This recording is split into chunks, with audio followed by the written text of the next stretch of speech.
It is a special pleasure to introduce Rossella Bonito-Oliva. She's been my supervisor during my PhD thesis.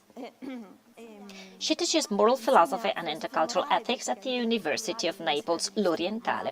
She has taught also at the Rossella University in Naples from 2000 to 2010, and she has also taught ethics of health at the Faculty of Medicine in Pisa until 2011. Since 2002, she's member of the Scientific Committee of the Inter-University Center of Bioethics of the Campania region, for which she has organized several meetings on central issues of bioethics, such as the status of women, bioethics with an intercultural approach, the dialogue between medical and humanistic knowledge, and the latest in 2011 on identity in an intercultural horizon. Rossella is also member of the board of the Italian Philosophical Board of Consultations and member of the teachers of the research in philosophy and politics.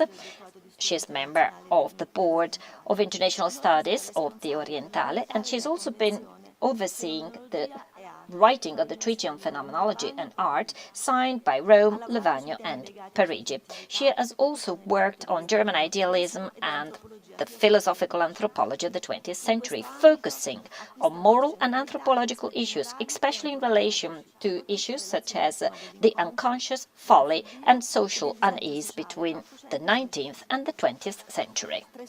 Let me mention just a few of her publications. Labirinti e Costellazioni, 2008, Soggettività, 2003, L'individuo moderno e la nuova comunità, 2000, and her main essay about Hegel, La magia dello spirito e il gioco del concetto, 1995. She has also overseen the Italian edition of Bolk's Il problema dell'ominazione in 2006 and Lezioni sulla filosofia dello spirito e Hegel. She has also overseen Paura e immaginazione together with Trucchio, La cura delle donne, Natura e cultura, and she has written essays on Bergson, Scheler, Galen, Bolk, Dilthey, Canetti, Jaspers, Binswanger, Anders and Arendt. In the last few years, she has worked on issues relating to the relationship between ethics and science, with particular attention to the possible declinations and consequences in the so-called post-human. She has worked and still working on the relationship between philosophy and literature as a way to approach the moral issues opened by the crisis of our community and by the processes of massification that have been generated by new means of communication. She has also focused on the structures of communications and on the gap between ordinary experience and philosophical scientific approaches. Well, first of all, thank you very much for inviting me here. And just like Mr. Pozzo, I have to say that robotics is not exactly my field. However, I experience on a daily basis the connections with the ethical issues. So I believe that this is really a set of questions that are asked to philosophers. So let me start with a quotation. I would like to quote Picasso. Picasso claims, "I don't like computers. They're boring, they're useless, they can only give you answers." Well, if we go back to what we have heard by Mr. Boudet about machines, robotics, androids, and all what is part of this type of debate, which is still a little bit generic because we're still lacking experience. Because really, we do not know what computers can do and up to which point they can go. But it is also true that computers are programmed and are programmable by human minds.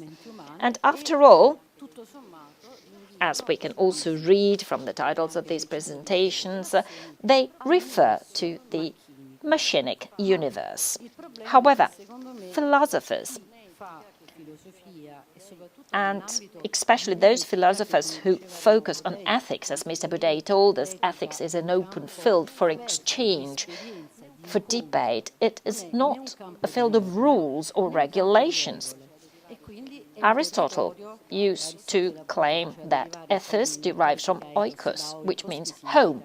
So it is a home which is filled and enriched by the individuals who communicate in a creative way. Therefore, these people have to continually question.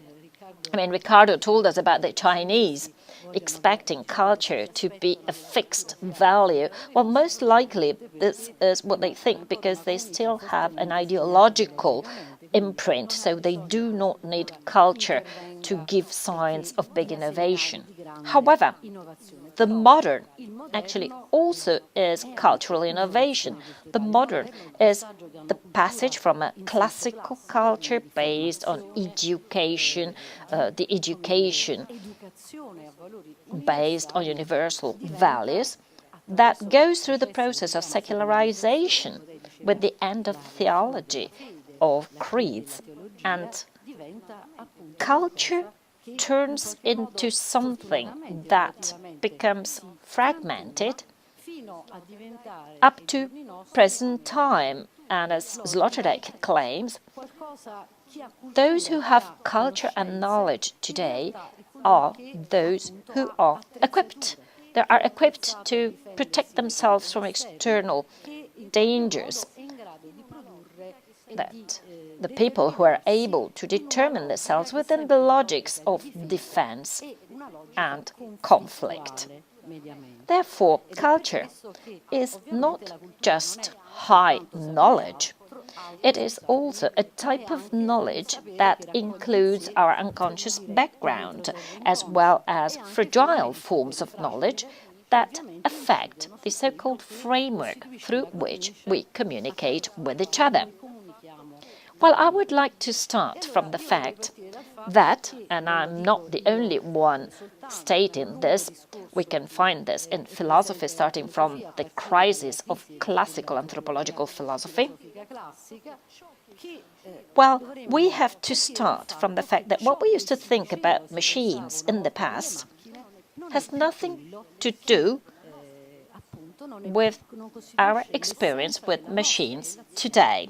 Mr. Boudet was quoting several examples, showing that machines are an instrument, a tool, an extension that humans can use to produce more work or to refrain from physical fatigue. With machines becoming more perfect, with the birth of cars and later on computers, mobile phones, machines are no longer something that we experience exteriorly. Let me just quote an example. A film, I can't remember the title, sorry for that. Woody Allen goes to the psychoanalyst. He has problems in seducing women. Peter Sellers is the psychoanalyst, and Woody Allen asks for some support. The psychoanalyst looks at Woody Allen. He's not exactly looking gorgeous, and he says, well, try and buy a convertible sports car. Well, cars are a means that allow us to be represented in social life. Machines, think about mobile phones. How many people spend their day looking at the mobile phone? Our communication, even the most intense one, goes through SMSs and codified languages that are provided to us by machines. So we'll live with machines symbiotically. This means that the problem, from my viewpoint, is not just an ethical one. And the ethical viewpoint, unlike Picasso's computers, does not give answers, but rather asks questions. But the problem is no longer the relationship of the human with the machine, but rather the other way around. That is, how can this symbiotic unit affect the transformation of the image that humans have of themselves and the type of actions that humans, as a group, as an ethnic group, as a people, as scientists, as philosophers, so the way how we all intend the human action. But there is also another question that refers to the relationship between philosophy and science. This is a complex relationship, a complicated one with a long history of conflict and cooperation. As a matter of fact, to a growing extent, also due to universal education, mass media, culture and knowledge become part of our daily life. Everybody, without any specific IT knowledge, can technically learn to use a computer, to use a mobile phone, to communicate, to acquire information. And when a festival is organized, a festival is like a festive conference, as you can see very often, both scientists and philosophers are invited to speak. Philosophers and scientists debate not only of culture in the traditional meaning of high knowledge, but they also focus on our daily life and on common experience, on common knowledge. Scientists predominantly focus on the application, on the implementation, on the increase of knowledge. Philosophers, who generally lack specific technical knowledge, tend to provide authority to what they say, because they start from the awareness, from the idea that we can govern or dominate the different forms of our knowledge and of our common language. However, this is much more complicated, and it is much more complicated, in my opinion, in the extent in which common experience is divided into many different parts, and since there are no longer strong ideologies and stable cultural values, knowledge is exposed to different inputs, to different cultural frameworks that cannot be easily brought back to one single root. Therefore, going back to what I was telling you before, if we start from the idea that the robot or the android, I know that you have already heard about the etymology of this term. So if the robot is not a symbiotic unit, robot is a term that refers to slavery. But then ethically, I am asking, what do we actually imagine apart from our scientific thought? What do we imagine that robots can do? Historically, and Barbara Henry has already wonderfully reconstructed all the different forms of imagination of robots, well, in reality, we project on the robot.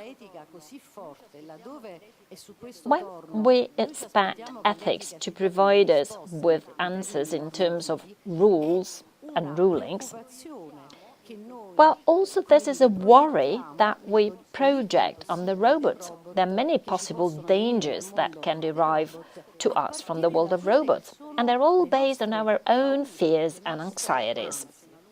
And there is a lot of literature dating back to the times of the Greeks and the Romans, explaining that if you have a slave, you have to expect that sooner or later the slave will rebel. From the very first films, like Metropolis, but also Modern Times, the machine that could reflect and project, think about the ancient dream of the homunculus. So the machine that was supposed to reflect the capability of humans to produce and to build, well, actually the machine most likely becomes the enemy of the human, since it can jeopardize, or better said, can unveil in one way or the other what can be referred to in psychoanalytical terms as what has been removed, that is, the human aggression, which is always there. Therefore, in the cinema, you can see the typical scene that Charcot used to reproduce with his hysterical patients. Foucault interprets Charcot's hysterical patient as capable of anticipating what the physician wants to see, to unmask, in some cases, the erotic desire of the physician towards a patient. Well, robots often behave in our imagination as those, just like we do through our recognition mechanism, so reflecting robots show what cannot be said. They show something that becomes more clear when robotics or science go through the use, the possibility of understanding the different possible interactions between humans and robots, leading to the transhumanism, which goes beyond humans. And Guglielmo, who will talk after me, has written a lot about this. It is not only the child's narcissistic dream of absolute power, but it is also the dream that has accompanied humans in time, overcoming our own fragility, our mortality. What can robots do in transhumanism? Well, if artificial intelligence is disembodied, and therefore there is no issue of disease or mortality, even though in Turing's experiment, for instance, we can very well understand that the type of questions and the general setting of the experiment, as Turing's biographer explains, is actually related to Turing's problems, and he had some problems with homosexuality, and this significantly influences what we demand from the machine and what the programmed machine can give us. So there is no neutral scientist, not even in Walt Disney's films. So machines react in a projective way. They react to the question, to the people who ask the question, or to the way how the question is asked. And in the case of robots, the possibility that human beings create plays a significant role, and the expectations we have towards robots are similar to the expectations we have towards cloning. Creating a robot is almost as emotional as the idea of procreation independent of favorable biological conditions. So what does it mean when we say that robots can actually pave the way towards transhumanism? Is this a signal of knowledge advancing, or is it just a continuation of an expectation that touches on the expectations and on the needs that do actually change, but are the expectations of language? Isaac Asimov, one of the first science fiction writers, immediately poses the issue of laws. Why should we be so worried about laws that actually boil down to one single law? Robots must not cause damage and jeopardize human beings. So you don't need a lot of imagination. those who welcome transhumanism today, being anthropocentric, claim that robots will help us overcome this kind of problems. Why a law? Why rules? The problem of ruling robots, and I believe that there is even a debate ongoing in the European Union. I mean, why do we need to identify rules? What can we say? Which is the action that, independent of the programming, a robot can undertake? Is the robot the problem? Or does the problem lie in what is included in the robot by those who build it and program it? I mean, Fiorella was mentioning the fact that this is a problem of our times. I mean, we keep talking about ethics, bioethics, the ethics of markets. This is something that makes my hair stand on end. But ethics has now become something like a label that you place on certain topics. Why are we so worried about that? Well, from my viewpoint, whatever is a rule may pertain to law and to morale, but it is not a space of communication between different individuals, different cultures. I mean, different cultures are something significant. It is not just a matter of speaking different languages. I mean, there can be barriers. Different cultures can turn into barriers. They can turn into the weaponry of a conflict. So different cultures can be mutually enriching, or they can actually divide individuals. From the viewpoint of rules, universal rules, also Asimov's rules are universal. They're just as universal as Kant's imperatives, and maybe also the principles of the universal human rights. They're so generic that when you have to implement them, you don't know how to implement them, and those people who have developed them do not always know how to implement them. However, why are we so worried about rules? We're so worried about rules because there is something disturbing, something unsettling, which in these machines that are no longer machines as instruments, but are the symbiotic unit, human machine, human robots, something disturbing which is resurfacing, and therefore we need rules, we need laws. There are also some proposals of the European Union,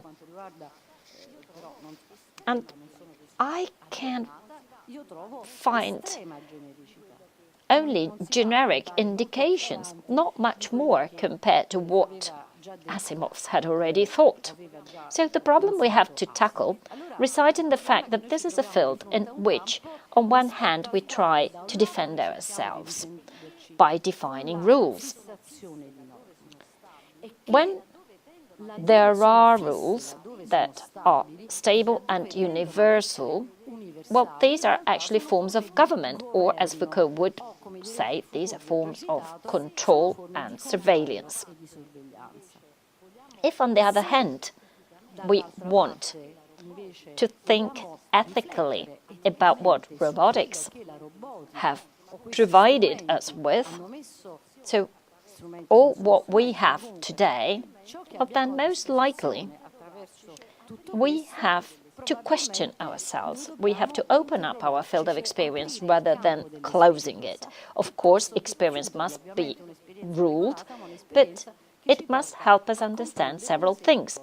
Both Mr. Pozzo and Mr. Baudet have hinted to many problems.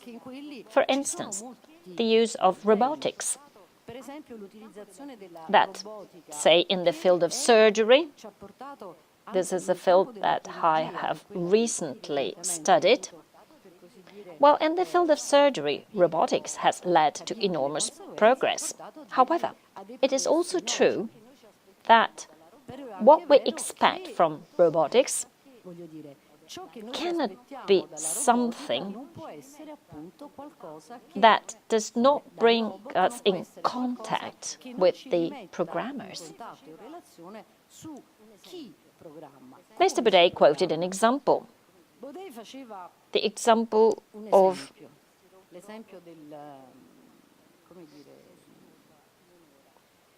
those robots that make a huge amount of burgers in only 1 hour. It is the example of overproduction.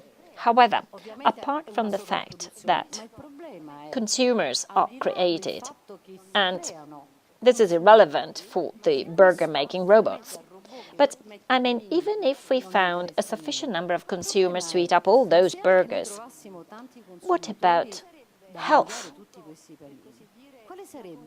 I mean, what about our environment? What about the gap between states, governments, populations that are wealthy and the poor ones? I mean, if we focus on robotics and on expectations, the expectations refer to more freedom, to becoming free of specific situations. This is all linked to complexity and to the difficulties of cohabitation, of the dialogue between the different cultures. And then, of course, it is the policy of the common good. And by common good, we cannot mean the state or the nation. So from my viewpoint, the ethical issue, if I'm not a scientist building robots or intelligent machines, the ethical issue pertains to our cohabitation, to the problems in our coexistence. Ricardo has mentioned the keywords, which I believe are also the ones that allow you to obtain funds from the European Union. And it is very interesting to see that if you master the technical language, you are rewarded. In our university, it means you can make a career, because if you have a good knowledge of the appropriate language, they will invite you everywhere. Anyway, the term ethics is a little bit like the lounge in an apartment. It is the way to enter the crucial issues, which are pragmatic ones, apart from the gender issue. Although also in this field there are still many points to be debated, because I believe that sometimes there is a crystallization of concepts that is only functional to regression of ethics. There is the issue of governance, there is the issue of gender, but only because the gender issue is everywhere, in every commission, in every place. You have to have a man and a woman, but that's it apparently. In reality, the gender issue is much wider. So the use, the availability of resources, and education. So the fact that education is included is very interesting, because it refers to the very strong performative element of culture and the enthusiasm, the interest, the attention towards a culture that has grand expectations, towards a language which is mechanized, automated, so much so that if I do not use those keywords, and Ricardo can confirm that, I might have written the Critique of Pure Reason. I might have discovered gravity or relativity. But I am nobody, because I'm not recognizable. So the language today replaces our identity card. From an ethical viewpoint, of course, all this is a problem. And it is a problem also when we talk about the relationship between a man or a woman and the robots. But not because we are questioning what we can do and what robots can give us back in this relationship. The problem is different. It is a question about humans. It is not a question about human essence. Nobody believes that there is a human essence any longer. But it is a question about a higher form of dialogue. So let me now come to my last point, because I believe that my time is up. So to conclude, let me talk about creativity. This is a very interesting topic. And I believe this is what Picasso meant when he said computers are useless. They can only give you answers. So most likely he had tried to produce art according to consumeristic principles. So which is the space for creativity? Which is the creativity that we can expect from the developments of robotics? Well, let me conclude with a remark that may sound provocatory. This interest, this confidence towards intelligence, towards the enhancing potential, even though we should analyze this enhancement potential to see what it actually means for us. But does this confidence rely on the fact that robots are becoming more similar to humans, or is it linked to the fact that humans learning skills through language training, which is something necessary when you present a project? Well, is this linked to the fact that humans are becoming more and more like the robots? Thank you very much.